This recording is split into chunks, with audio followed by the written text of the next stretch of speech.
5 August কারফিউতে যখন সারা দেশ উত্তাল, তখন কোথায় ছিলেন ডিবির সেই আলোচিত হারুন? এদিন সাবেক ডিবি প্রধান হারুন সহ ঊর্ধ্বতন সব কর্মকর্তারা সকালে চলে যান রাজধানীর সচিবালয়ের বিপরীতে আব্দুল গনি রোডের সেন্ট্রাল কমান্ড ও কন্ট্রোল ইউনিটে।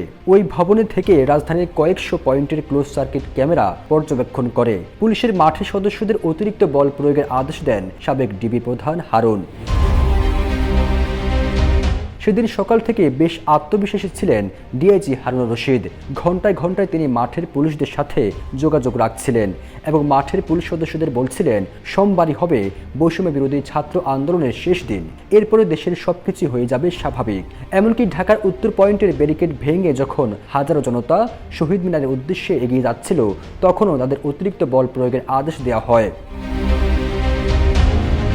ডিআইজি হারুন উত্তরার উপপুলিশ কমিশনারকে ফোন করে ছাত্র জনতাকে ছত্রভঙ্গ করতে এলোপাতাড়ে গুলি ছুটতে বলেন বারবার। তবে ডিএমপির উত্তরা বিভাগের উপপুলিশ কমিশনার জানান, স্যার, অন্তত 25,000 মানুষ এখানে রয়েছেন। এত মানুষকে অল্প সংখ্যক পুলিশের পক্ষে গুলি ছুড়ে নিয়ন্ত্রণে আনা সম্ভব নয়। এরপরও ডিআইজি হারুন পুলিশকে বল প্রয়োগে বাধ্য করেন। পরে ছাত্র জনতা খিলক্ষেত পেরিয়ে বনানের দিকে এগিয়ে গেলে সেখানে ব্যারিকেড দিয়ে এপিসি কার থেকে পজিশন নিয়ে গুলি করারও কথা বলা হয়। তবে তাতে সায় দেননি বনানী ও গুলশানে দায়িত্বে থাকা পুলিশ সদস্যরা। দুপুর 1:15টায় জনতার ঢল জাহাঙ্গীর গেট থেকে প্রধানমন্ত্রী কার্যালয় অভিমুখে এগিয়ে গেলে সেখানে জনতার ঢলেও গুলির নির্দেশ আসে। তবে সেখানকার দায়িত্বরত সদস্যরা জানান, স্যার, এখানে সিচুয়েশন আমাদের নিয়ন্ত্রণের বাহিরে, আমাদের কিছুই করার নাই।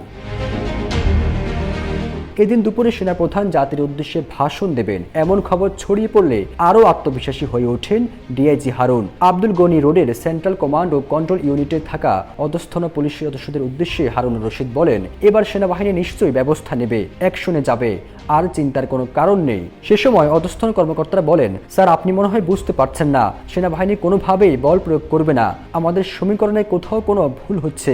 ওই জুনিয়র কর্মকর্তাকে তখন ধমক দিয়ে সরিয়ে দেন হারুন।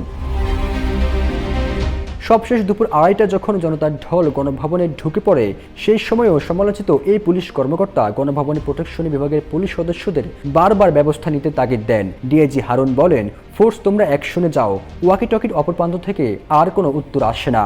এর মধ্যে গণভবনে ঢুকে পড়ে জনতা। ক্লোজ সার্কিট ক্যামেরাতে এমন দৃশ্য দেখে দাঁড়ানো অবস্থা থেকে ধপাস করে চেয়ারে পড়ে যান আলোচিত ডিবির সাবেক প্রধান হারুন। তিনি এরপর দীর্ঘ সময় আর কোনো কথা বলেননি। ডিএমপির সেন্ট্রাল কমান্ড ও কন্ট্রোল ইউনিট ভবনে থাকা বঙ্গবন্ধুর বিশাল ব্যানার দেখে উত্তেজিত ছাত্র জনতা ভবনটিকে উদ্দেশ্য করে ইট পাটকেল ছুড়ে। এরই মধ্যে অবস্থা বেগতিক দেখে ব্যানারটি সরিয়ে ফেলা হয়। প্রাণ ভয়ে এর মধ্যে অনেক পুলিশ কর্মকর্তা তাদের ইউনিফর্ম খুলে ফেলেন। গেঞ্জি বা অন্য কোনো পোশাক পরে সেন্ট্রাল কমান্ড ও কন্ট্রোল ইউনিট ভবনের পেছনে প্রায় 13 ফুট দেয়াল টপকে পুলিশ সদর দপ্তরের সামনে রাস্তায় পড়েন। ঠিক একই কায়দায় দেয়াল টপকাতে গিয়ে পায়ে ও শরীরে নিচের অংশে ব্যাপক আঘাত পান ডিআইজি হারুন। পরে সেখান থেকে তিনি আইজিবির সাথে চলে যান পুলিশ সদর দপ্তরে। 5 আগস্ট বিকালে আবারও পুলিশ সদর দপ্তর লাগোয়া ঢাকা দক্ষিণ সিটি কর্পোরেশনের দেয়াল টপকে কোনো রকমে প্রাণে বেঁচে ফিরেন হারুন। ওই দিন রাতে তিনি কোথায় ছিলেন সে বিষয়ে নিশ্চিত করে কিছু জানা যায়নি। তবে পুলিশের একটি সূত্র বলছে, তিনি কূটনৈতিক এলাকায় একটি দূতাবাসে আশ্রয় নেন। 2006 সালে ডিবি লটারিতে আমেরিকার ভিসা পান হারুনের স্ত্রী। বৈধ ভিসা থাকায় সে সূত্রে আমেরিকা পালানোর চেষ্টা করেন তিনি। যোগাযোগ করেন মার্কিন দূতাবাসেও, নিশ্চয়তা চান তাকে অক্ষত অবস্থায় এয়ারপোর্টে বিমানে তুলে দিয়ে আসার। তবে কূটনৈতিক সূত্র জানায় তার প্রস্তাব নাকচ করে দেয় দূতাবাস। পরে সেখান থেকে তিনি ফিরে আসেন। এরপর বিকালে সোয়াটের একটি গাড়ি তাকে মিরপুরে একটি জায়গায় দিয়ে আসে। সেখানে কিছু ব্যক্তির সাথে আলাপ করে বিদেশে পালানোর চেষ্টা করেন হারুন। গাড়িতে করে পৌঁছে যান এয়ারপোর্টে। তবে এয়ারপোর্ট টার্মিনালে প্রবেশের আগে ছাত্র জনতা তাকে দেখে ফেলে। এরপর মারধরের শিকার হন। গুরুতর আহত অবস্থা তাকে সেখান থেকে নিয়ে যাওয়া হয় রাজধানীর একটি বিশেষায়িত হাসপাতালে। সবশেষ খবর পাওয়া পর্যন্ত হারুন সেখানে চিকিৎসাধীন অবস্থায় রয়েছেন। 2011 সালের জুলাইয়ে জাতীয় সংসদের সামনে এক মিছিলে বিএনপি নেতা জয়নাল আবেদিন ফারুককে মারধর করে প্রথম আলোচনায় আসা হারুন এখন টক অব দ্য কান্ট্রি।